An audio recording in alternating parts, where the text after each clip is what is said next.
सनातन को मुगल की तलवार नहीं खत्म कर पाए, जिस सनातन को अंग्रेज की तोप नहीं खत्म कर पाए, उस सनातन को इनकी छोटी मोटी राजनीति क्या खत्म करेगी। अगर उसूल पर आए तो टकराना जरूरी है, अगर जिंदा हो तो जिंदा नजर आना जरूरी। 1962 में नेहरू जी की दोस्ती की नीति ने हमारे देश के धज्जियां उड़ा दिए थे कि ये एक नया भारत है और आतंकवादी हमले के बाद ये भारत मोमबत्तियां नहीं जलाता, ये दुश्मनों की चिता को जलाता। कि भारत एक धोखेबाज देश है और भारतीय एक भारत नागरिक धोखेबाज लोग हैं।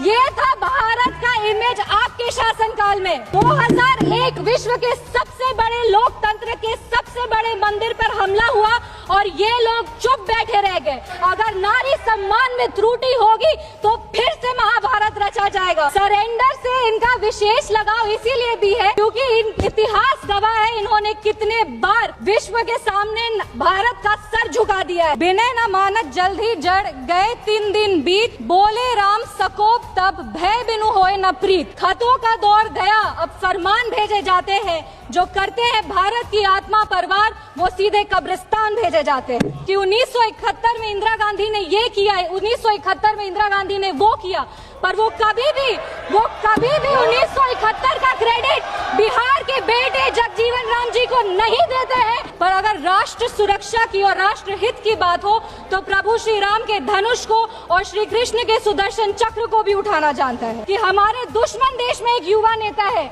और एक युवा नेता हमारे विपक्ष में है। कांग्रेस पार्टी के राष्ट्रीय अध्यक्ष कहते हैं कि ऑपरेशन सिंदूर एक छोटा मोटा ऑपरेशन था।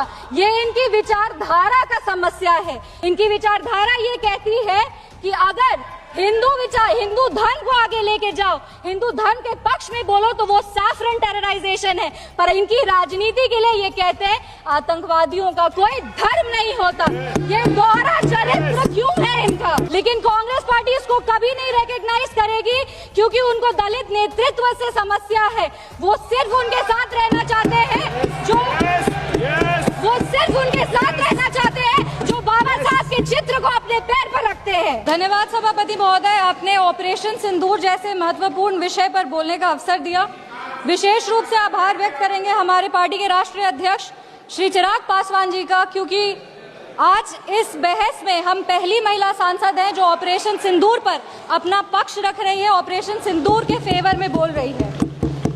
हमको गर्व होता है कि आज ऑपरेशन सिंदूर पर बोलने का अवसर हमको मिला, क्योंकि इतिहास में ऑपरेशन सिंदूर को स्वर्णिम अक्षरों में लिखा जाएगा, क्योंकि विश्व स्तर पर इसने एक न्यू नॉर्मल को स्थापित किया है भारत के लिए।